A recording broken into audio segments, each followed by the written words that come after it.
بسم اللہ الرحمن الرحیم۔ زاد الطالبین مقدمہ کے سبق نمبر 6 میں خوش آمدید۔ یہ مقدمے کا آخری سبق ہے جس کے بعد ہمارا مقدمہ انشاءاللہ مکمل ہو جائے گا اور اصل کتاب ہماری شروع ہو جائے گی۔ اس کے اندر چند دعائیہ کلمات ہیں جو مقدمے کے آخر میں عام طور پر ذکر کیے جاتے ہیں۔ وہ کون سے کلمات ہیں؟ عبارت پڑھیں گے، ترجمہ کریں گے، تشریح کریں گے، اس کے ساتھ ہی ہمارا یہ باب مکمل ہو جائے گا۔ واللہ اسأل ان یجعلہ خالصا لوجہہ الکریم وسببا لدخول دار النعیم فإنہ واسع المغفرۃ وإنہ ذو الفضل العظیم۔ الباب الاول فی جوامع الکلم ومنابع الحکم والمواعظ الحسنۃ۔ عبارت میں نے پڑھ لی ہے، اب اس کا ترجمہ دیکھ لیں۔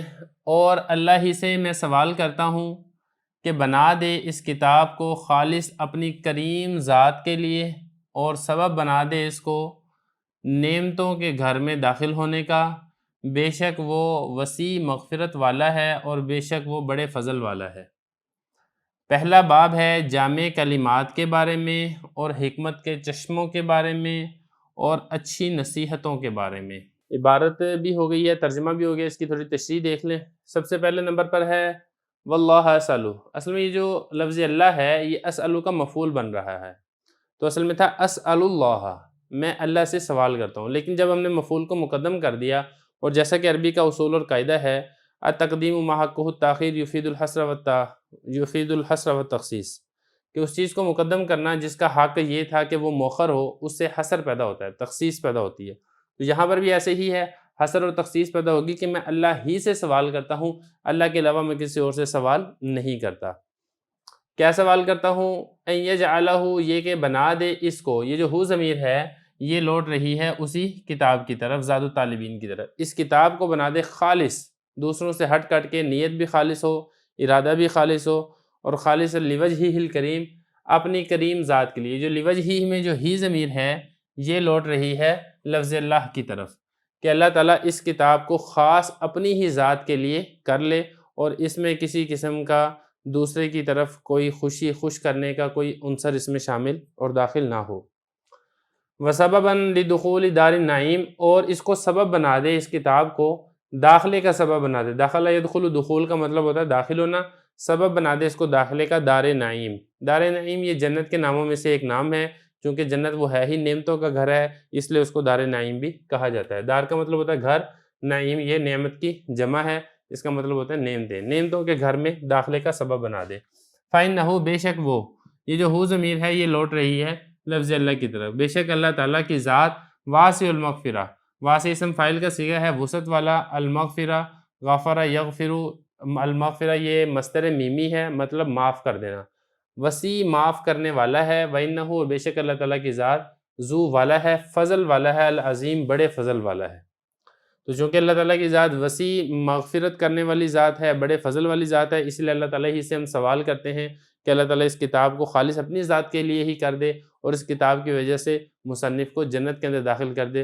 اور ہم بھی یہی دعا کرتے ہیں کہ سارے کے سارے پڑھنے اور پڑھانے والوں کو بھی اس کتاب کی برکت سے جنت میں داخلہ نصیب ہو۔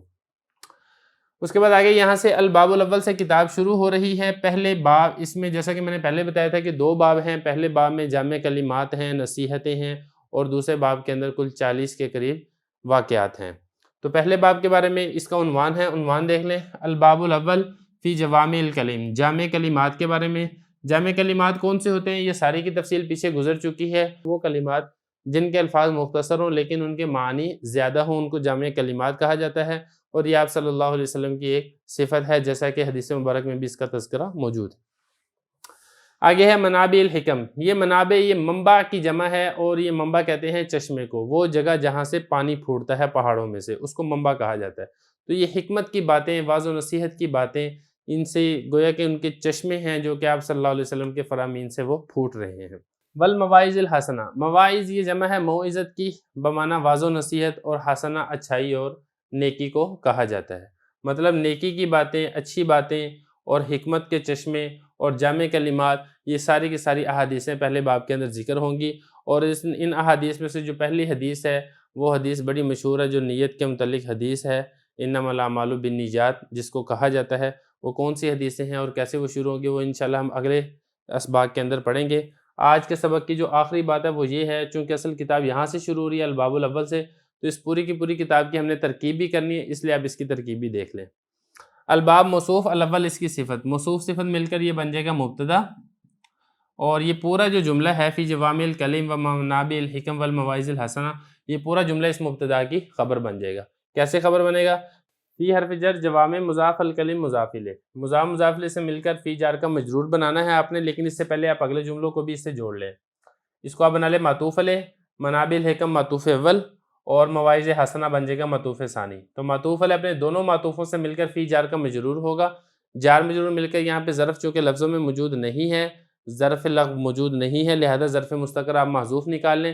ثابتن عام طور پہ نکالا جاتا ہے، آپ ثابتن کے اس کے متعلق کر کے پھر وہ جملہ ہو کر اس مبتدا کی خبر بن جائے گا، مبتدا اپنی خبر سے مل کر جملہ اسمیہ خبریہ ہوگا۔ یہ بھی اسی طریقے سے مضاف مضاف الیہ، منابع مضاف الحکم مضاف الیہ، البتہ یہ مضاف مضاف الیہ نہیں بنا سکتے کیونکہ مواعظ پر الف لام داخل ہے، لہذا آپ اس کو موصوف صفت بنائیں۔ المواعظ موصوف، الحسنہ صفت، موصوف صفت مل کر یہ معطوف، تو معطوف علیہ اپنے معطوفوں دونوں معطوفوں سے مل کر پھر یہ فی جار کا مجرور، آگے ترکیب میں آپ کو بتا چکا ہوں۔